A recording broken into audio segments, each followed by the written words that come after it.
Yeah, so he's getting ready to come share the story with you because oh my gosh, like it was something else, like the stuff they were really really different from the ones that I had when I had my first child. So yeah, he's here. So yeah, he's gonna tell the story. He's already started.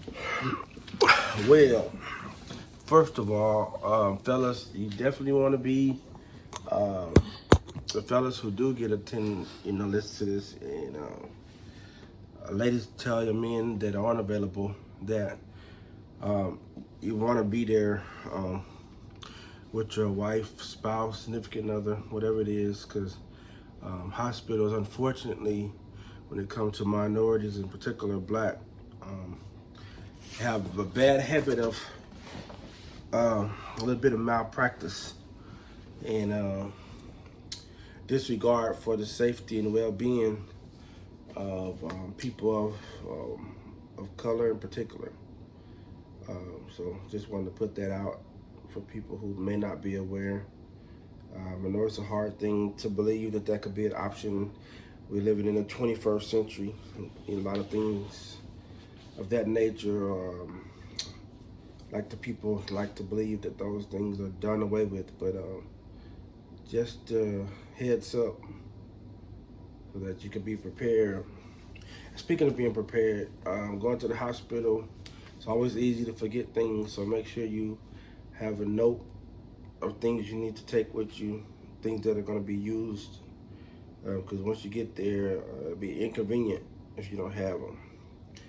Um, if you don't have those things, probably be a link in the bio to things that you can get, that will help make that transition that much easier. But speaking about some of the things in particular that pertain to the conversation, the epidural part came up, and it seems like there was a person that was somewhat new. They performed the epidural with the help of, I would guess, say a trainer or their teacher. And the person who was doing the procedure, they, first of all, they made a few mistakes. They had to start over, which that definitely can be taking a higher risk. The epidural needle itself can cause all kinds of spinal injuries that can affect you. One that most people get, seem like regardless, is continuous pain. Back pain, yeah. But all of the people who get an epidural um, could tell the weather pretty good, so they may need to switch their occupation because anytime cold happens, they get a pain. So they could be good weathermen and weatherwomen, I should say. But so definitely there's going to be a lingering pain that will come back over time. Weather changes, things of that nature will, you're going to have that, so be ready for that. Um, Also, if there are issues in the procedure, you could even become paralyzed, such as if you were to move um, during the procedure, that could really cost you major. So they should tell you this. I'm pretty sure that's standard procedure, but just in case, hey, you heard it here first. So the person who was performing the procedure, they really weren't following directions well either. So I was watching the whole thing, but I was trying to keep my composure because I felt like me being upset wasn't going to help the situation go any more smoothly. So I just kind of took note of what was going on, tried to help make sure she was calm and she didn't move. That was my main objective, because I understood that movement could cause serious injuries that could affect your ability to your motor function um, for the rest of your life. So that was what I mostly focused on. Finally, we got the procedure out of the way, but I really wanted the teacher to take over after he made a mistake like twice at least. I'm thinking like, really, should there be a third time? By the time I really got to the point where I was really about to say something, they finally started getting it together. So I was like, okay, like, calm down, calm down. I don't even think she knew I was upset, so I was hiding it extremely well. Um, then, after that procedure, what you're supposed to do within a short time frame is go to the labor and delivery room to get everything, start getting prepped and get to the process of actually delivering the baby. However, the doctors, excuse me, some of the doctors were, I would say, having some major ego issues, and they were kind of going back and forth with each other. I hate to say it, but kind of childlike, and like it was a lot of people trying to put out their chest, and I'm the boss, I'm the leader, and everybody basically kind of came across they were all trying to be the leader, and no one was trying to take any type of direction or listen or plan or team management, and they had ended up getting the wires crossed, and so what happened with us, we started out going to the labor and delivery room to get ready to be prepped for the C-section. However, once we left, heading toward the C-section, it ended up being that two or more of the doctors had gotten information wrong because they were basically using their ego and pride and thinking they know everything.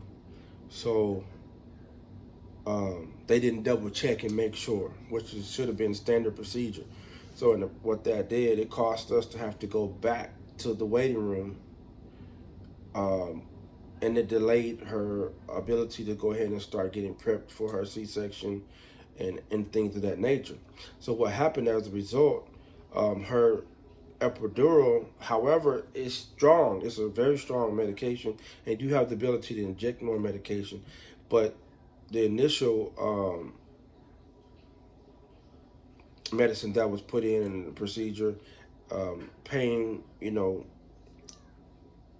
ability to not have pain, basically was starting to wear off.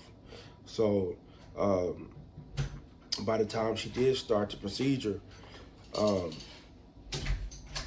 she did have to get more medicine put into the epidural, which is great because I was worried that once they put the epidural in there, that was the medicine. So thank God it was a tube that you could actually inject more medication into the epidural.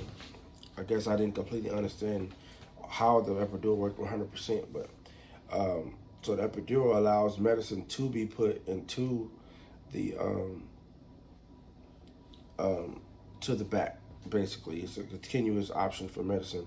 I'm a little bit older than some of you guys, so I believe the epidurals that I was first introduced to the concept, I believe that it seemed like it might have been just that medicine injected into the spine at that particular time, and you have to get another injection.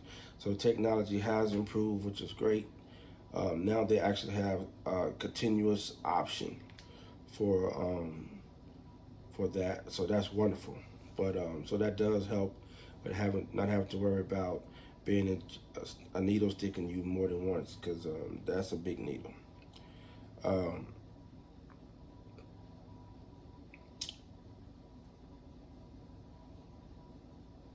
Now, once we got into finally getting into where she was going to have the C-section performed,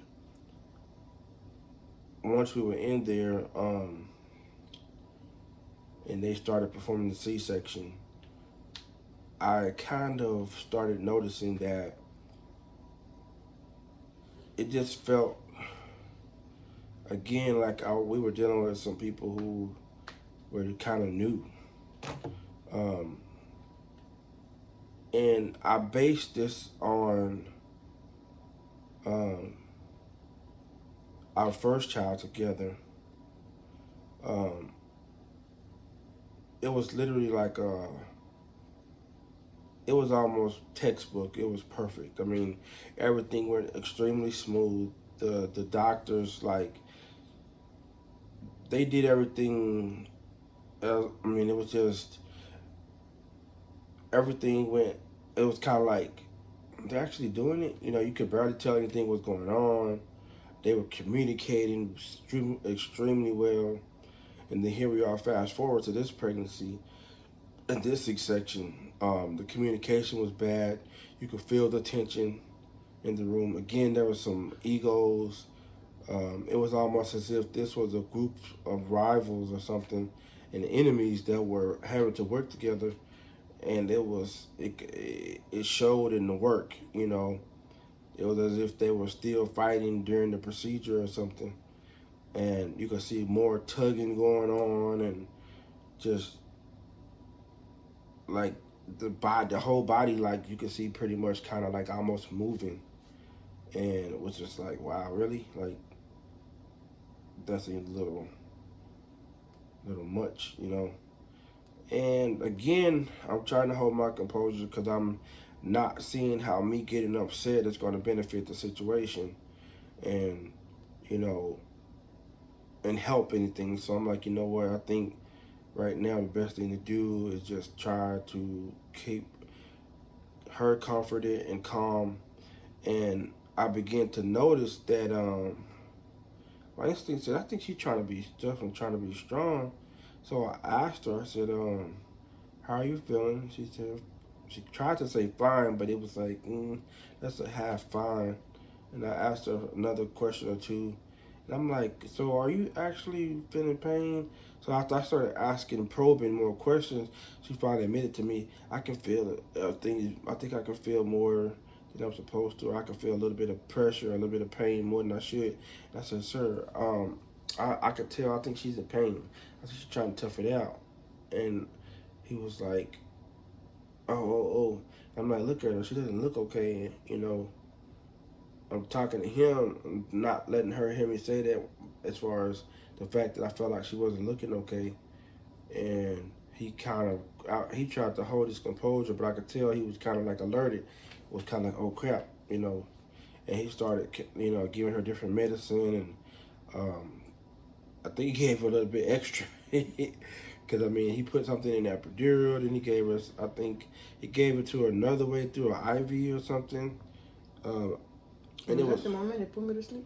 And yeah, and that's what I was gonna say. That when he gave her extra medicine, it wasn't an overdose, but he definitely gave her a good, pretty strong dosage because at this point now she was pretty much at the point where she was. If she wasn't asleep, it was like you so drowsy that you're still not really functioning mentally. You're not cognitive of what's going on. So it put her under for the most part. Might as well say she pretty much was like almost in a daydream type of sleep, if not sleep. So I was like, crap, they gave her a lot of medicine. And I was like, well, I guess she's not in pain, so I won't, you know, make a big deal. But I could tell like that whole procedure was like amateur hour. I mean, I didn't make a big deal because and it was just the communication was so bad. Like at one point, someone made a mistake of thinking that someone was in the ER, not the ER, but in the area where you do the C-section, and in the operation room that wasn't supposed to be in there, and they were like ready to call security or something. Like it was like, and then it's like, oh, I didn't know you were supposed to be in here. Like, I mean, could you imagine something like that going on, and someone so like unprofessional and not on top of their job to the point where they could almost mistake someone who belongs in the ER room. I keep saying ER, but the operation room. OR, yeah. OR, yeah, sorry. And basically ready to call security and make a big deal. You know, that type of any little thing that's going on at that time literally can affect the people, you know, Mm-hmm. everybody really in the room. The energy goes bad, you know, everybody's already on, you know, kind of walking on pins and needles and, you know, like, okay, we got to make sure this goes well. Then you have somebody who brings in like some negative, crazy type of energy, you know, it's like, wow, people, really? But there were a few other things, but those are some of the main snippets I thought that were, you know, pretty important. And then as far as the things that took place, I mean, there's probably a few other things, but in order to keep the video from being too long, I'll just let those main points, you know, carry the video. Yeah, that's crazy. That's interesting. I mean, I've heard stories about people, if you know, like you say, they were being put under sleep. Like some women did not make it. Like Oh yeah, they just like gave up because the pain was so much intense. You know. yeah. I think unfortunately, um, when you're in the hospital and you're a minority, in particular Black African American or the African diaspora, um, I'm not sure how much of a difference the type of insurance you have, but what I would definitely say is, in general, you want to do everything in your power to make everything go as smoothly as you can for your own self's sake. Plus, you want to be aware of as much as you can, because when it comes to certain things that are going on, you want to have some sort of idea, you know, because there are plenty of African American women who have lost their lives due to malpractice, and oftentimes those malpractice suits, the families don't have any type of consolence from the medical, any of the medical places or businesses or the government, or you know, it's pretty much kind of like they just get away with it. They'll say it wasn't malpractice, and you know, sometimes these things happen. You know, and but the people are left thinking, no, something not right. I mean, that doesn't make sense. And why wouldn't they have known that she had internal bleeding? Why did Mm-hmm. they say everything was Right. fine? Why did they send us away so soon? Shouldn't we have been in the hospital to make sure, check her vitals, and make sure everything was okay a little bit longer? You know, but um, I mean, I know it's not the people who are having the baby's job to be a doctor, of course, but you know, understanding signs of internal bleeding or anything along those lines definitely could be something to maybe do light research, even if it's just a few YouTube videos. Um, Understanding how to do simple readings of the checking your heart rates and things of that nature, having a knowledge of what that person's um, readings usually are, you know, so that if something comes back like really, really far from it, you'll know, like, okay, I check the blood pressure all the time and it's usually within this range. So now all of a sudden, if the temperature of that person is going up too high or going too low, or their blood pressure is too high or too low, these are things to fight and argue to stay in the hospital.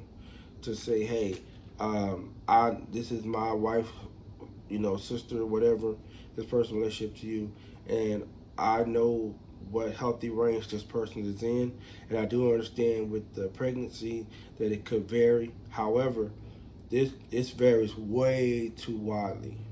There's something wrong. It needs to be addressed. And unfortunately, you're gonna have some pushback. They're gonna say, no, everything is fine. It's just a pregnancy, and you know, you may have to go speak to a different person. Like, it's no point of, just as I spoke of many times before, you know, it may not benefit you to get upset, get an attitude with that particular person. Some people are just not gonna respond in a way that, you know, is gonna be in your most benefit.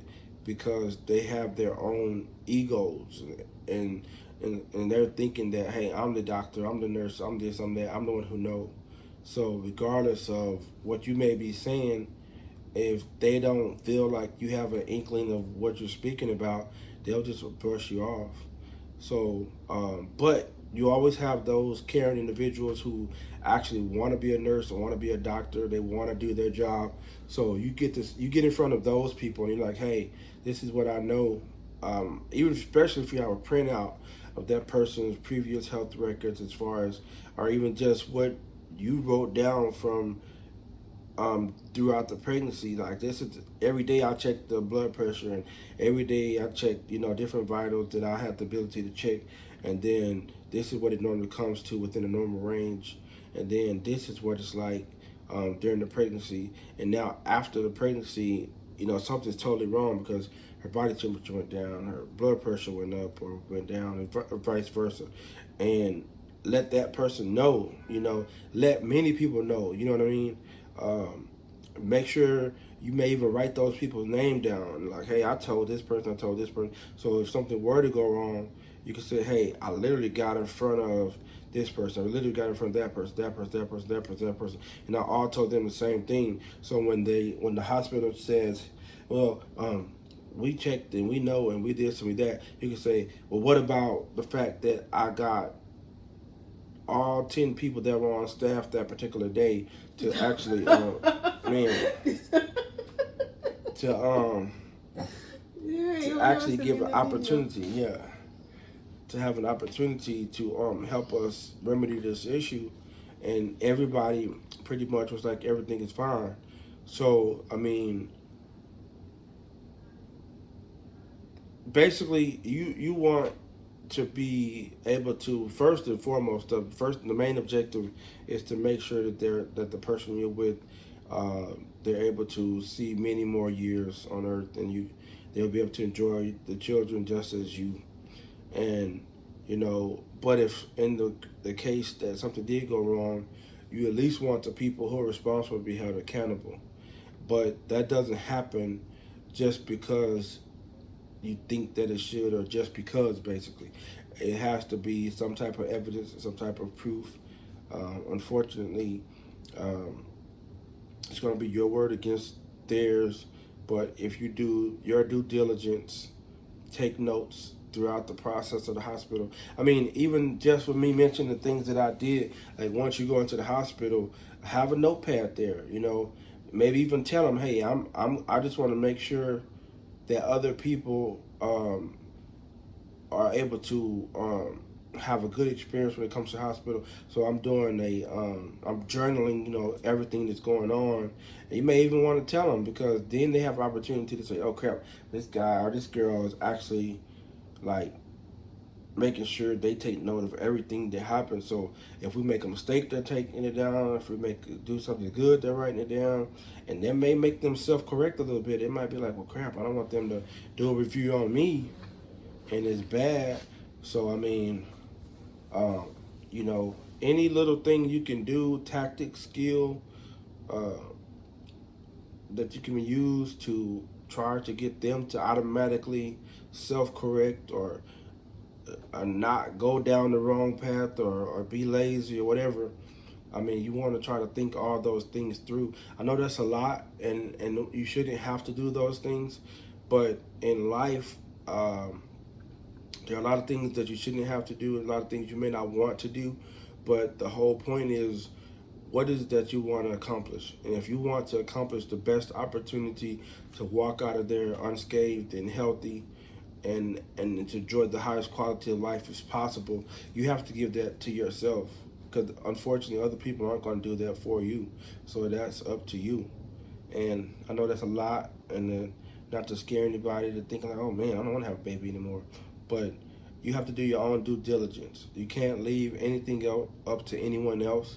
Unfortunately, everyone who's in the medical field, they're not there because they actually enjoy it and want to be there. It's a paycheck. Mm-hmm. So, with that in mind, uh, I do want to, on a lighter note, say that you do have some people that are there, and they really feel like it's their duty and their job to to give healing. And we want to give our shout outs and our kudos to those people, because we really do appreciate those people. Those people actually do help the people that don't have the best interest at heart of the people. Those good people help keep those people in line, because without the good people, those people will run amok and just do any and everything that is selfish, only for selfish gain. So, but that's my take on some of the highlights of the birth procedures. Well, he tells the story good, don't he? Yeah, I mean, I like you heard from what he said. It's just a lot. Like the labor process is not something to play with. I would just, my advice and tips, just to wrap this video up. I also because I've come across women that, they think it's okay. They'll say, I'll go deliver this child by myself. I don't want the father of the child to be there. If you're gonna do that by yourself, you better have some form of support, because if you do not, have support, like he said, it's, I don't know, they'll advocate for you. You won't have anybody to advocate for you. So I was just grateful for both of my experiences, having 2 kids with him being there. He was, vocal, like extremely vocal, and that could tell some nurses were frustrated. They stopped coming to our room because they didn't want to be questioned, because they questioned them.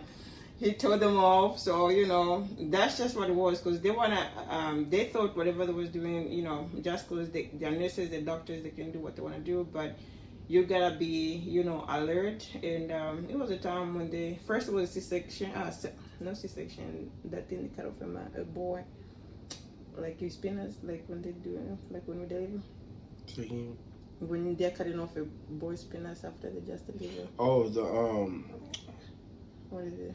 They asked us if we wanted to do the cutting out the foreskin. Was it circumcision? Circumcision, sorry. Yeah, circumcision. Oh yeah. Whenever they mentioned that, I said no, and they kind of were like, "We don't care what you guys say. We're gonna go ask the mom." So she was like, well, no. And I think one of them might have asked her again. And I think I said no. And they were just kind of like, we're going to listen to you anyway. We're going to listen to the mom. So they go to her, and she said, what did the dad say? And the dad said no. And they said, okay, well, no. They look like, really? You're just going to let him tell you what to do? This is the 21st century. Men don't run women anymore. Yeah. It was kind of like they were ready to play her against me type of thing. And they really were frustrated. Like, that one person might have even said, well, it's cleaner, and it's this, and it's that, and it's this. And it's like, sorry, people, but, we already have our mind made up. Yeah. And, they literally, it was definitely, you could tell some tension. Also, I was trying not to make the video go too long, but since we're still going. It's okay. It's going to be up to now, because we're giving away information. Okay. So it's not like we're just playing. So they offer different types of shots, immunizations. They went off and rattled a few items on the list, and I was kind of like just looking at the lady. I gave her time to finish, and I was like, nope to this one, nope to this one, nope to this one, nope to this one. And so the lady immediately got kind of flustered and kind of red. She kind of got a little red, and then she asked me again, well, what about this and this and this and this? And I was like, well, I'll tell you what, I'll go ahead and do the vitamin K, and I'll do the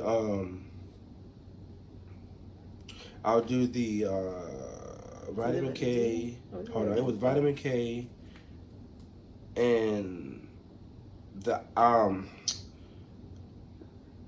it was the one for the eyes, the ointment for the eyes that protect the eyes from any type of harm, like an antibiotics for the eyes type of thing. So I was like, okay, we could do that one. And I remember specifically turning down hepatitis B because the lady, it was almost as if, I'm like, ma'am, is she getting a commission or something? Because it was like, you want to turn down hepatitis B? and this and that. And so like when she said that, I'm thinking like I'm listening because I'm thinking she's about to rattle off all these different facts and reasons why. So when she kind of left me hanging, I'm like, she said that as if she was really finna come with a compelling argument, but then she kind of dropped off, and I'm like, well, ma'am, now I'm a little bit more curious. So, what is the likelihood of a child within the first couple of years of their life getting hepatitis B? And I asked a couple of questions along those lines. She kind of looked like, I don't feel like answering that type of stuff. It was like, I just want to get the shot. She was like, and then she tried to give me some type of halfway answer. Well, it's just that it's better. I'm like, man, we're not in elementary. Are you seriously going to just use the it's better like I'm 2 years old? Like, really? Like, man, guess what? The answer is no then. So she didn't like that again because I'm basically like, seriously, if I ask you a question about something this serious and you don't even have any information as to the reasoning that it's even really important or necessary, I mean, I'm sorry, man, but that just means to me that I'm definitely correct in choosing not to take it, because if it was really that important, you would have rattled off reasons why this was saving my child's life. But in fact, you just gave me that much more confidence in the fact that what I was saying was in the best interest of my child. And unfortunately, guys, I don't want to go into this too deep because I don't want to give any type of negative aspect to her channel, but I'll touch on it and say this. When it comes to immunization, guys, you want to be very hands-on and knowledgeable when it comes to what's going on when it comes to the immunizations. The people who are in control of those things, that's the last thing they want somebody such as myself to touch on or talk about. But I implore you guys to look deeply into these immunizations. It's in the power of the people as to whether or not these things are allowed to keep going on and on. But if you don't have the information, then you wouldn't even know to say no. You wouldn't even know what to be aware of or watch out for. And for you guys who do go to church, it says, my people perish for lack of knowledge. So if you don't have an understanding of what it even takes to live, then it's going to be that much easier for something that can cause you not to live to be successful against you. So for those who understand what I'm saying, on a hint, I'll leave it at that. But for the case of some people don't want you to talk about those things, so I'm gonna leave it at that. I would definitely say it's extremely vital to to know what it is that's going into your children. And sometimes the rule of thumb is if you don't know what it is, to just it may be better to just say no. I mean, because in some cases, I mean, if it's good and if it's something that's you go do your homework and like, hey, I actually wouldn't mind having that. Most of the time, when you go back to the doctor in a future date, they'll still have the option to take that particular shot. And then, but you're better off being able to say, yeah, let me go ahead and go get that shot on a later date than just saying, well, just in case I'm gonna let my baby take all of them, then find out that you've given your child something that's going to create some lasting effects in a negative way. And I'm pretty sure any parent who does care, that's the last thing you want, is to create any type of negativities in your child's life that could have been prevented. And some of these things that happen to these children literally affect their whole lives. It's not something that you're like, okay, well, they took the flu shot, so they got the flu and they just kind of got it. It's literally kids who've taken these things, such as something as that we all know about and comfortable with, the flu shot and things of this nature. It's many kids who didn't make it after that flu shot.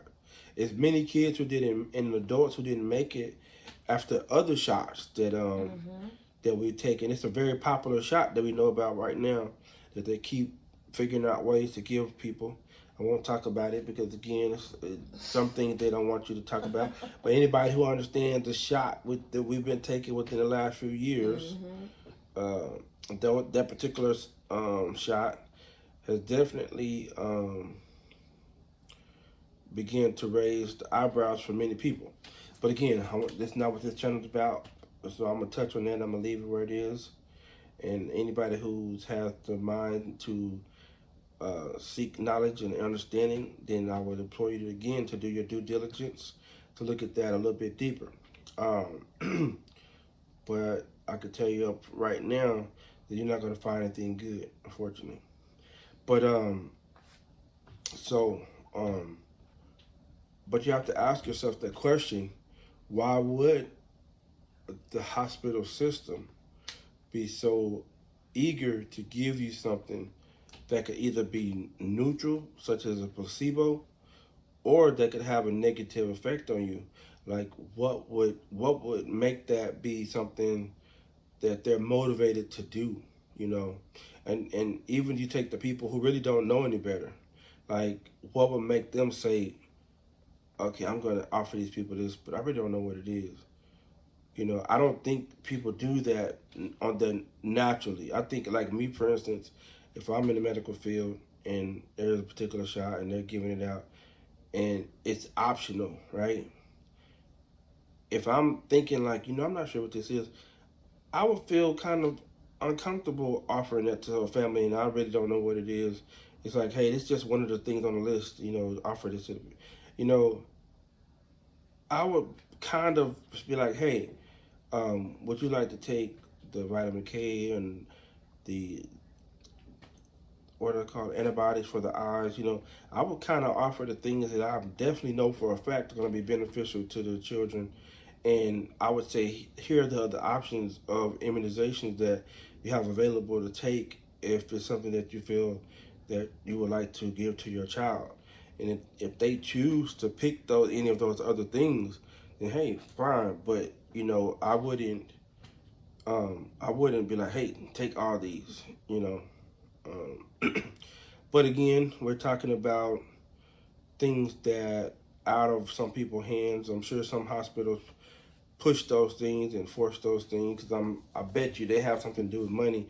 Each thing they do, I'm sure, has a price tag associated with it, and most hospitals claim they're barely floating above water financially, but I'm not so sure that's really true. But in a nutshell, I would say one of the biggest things you can do is do your homework first, your due diligence, and and don't take anything for granted. The person you're with, your spouse, the mother of your children, um, and just try to think about it.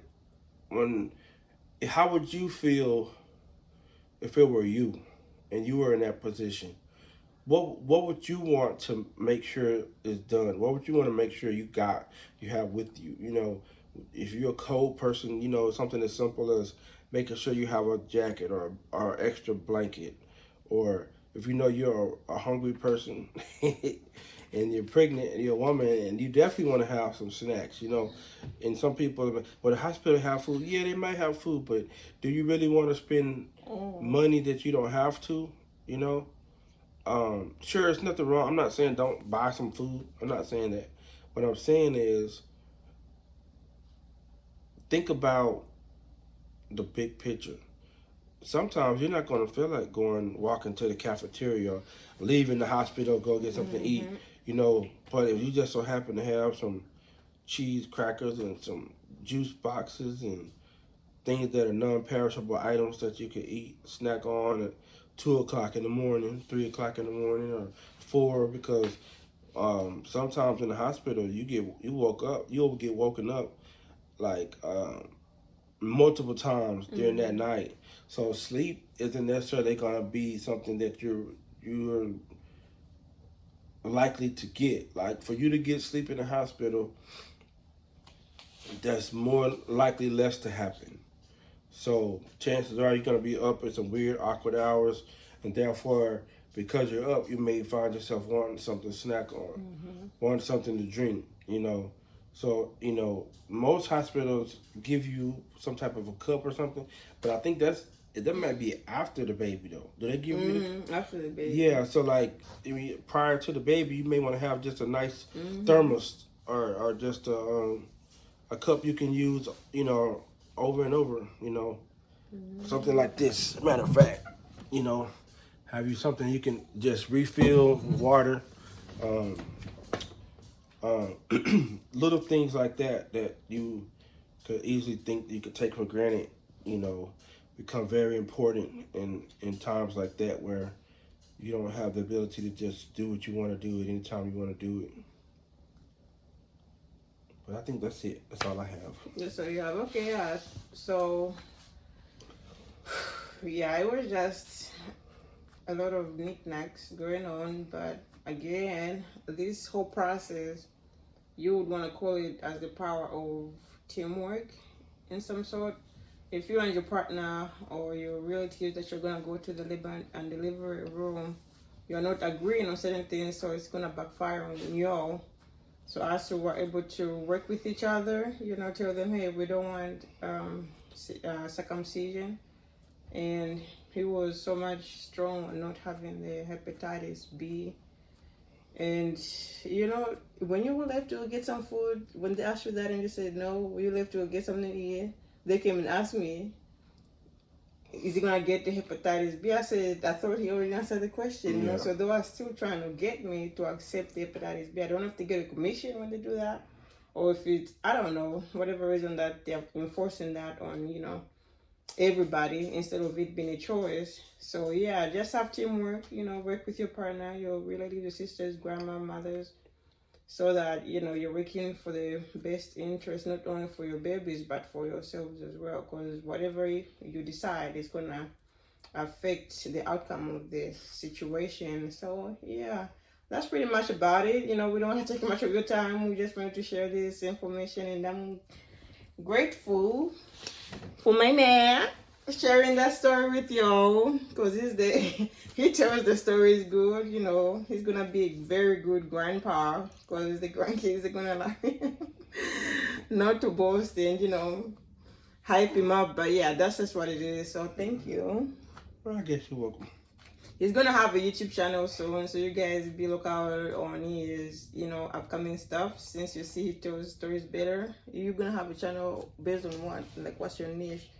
Have you decided on that? I'm trying to decide whether I'm gonna deal with the outdoor, etc., which is gonna be outdoor activities, possibly sports, a little bit of sports, different types of sports, more outdoor activities, like maybe hunting, fishing, maybe a little bit of sports here and there mixed in, like a little bit of baseball and maybe a little bit of football things, and maybe even a little bit of contact sport things. But for the most part, it'll be centered around some type of sporting, outdoor activity, camping, hunting. The other thing that I'm kind of contemplating on was going to do and or would be podcast for men concerning men issues and things that younger men could possibly benefit from. And even maybe a little bit of the things that women could benefit from a male perspective, because I think that it's good for men to voice their opinion as far as what they want, but I think it also needs to be a woman who turns around and says to other women, hey, this is what men want. I think sometimes in this day and age, women want to hear certain things from women. It just, they're received better, But the men have to give that information out first before the women can be able to deliver the message per se. So again, it's a team effort for men and women to be able to work together with men and women. Yeah, so yeah, thank you guys. I hope you enjoyed this video. If you like it, don't forget to comment in the comment section below. Let us know your experiences, what you did differently, or what you've learned from this video. That will mean a lot to me, us. You know, of course, if you like this video, YouTube is gonna push it to people who need this valuable information out there, especially, you know, people of our kind.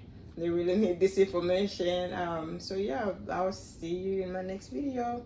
Bye. Don't forget to like and subscribe. Oh yeah. Woo-hoo.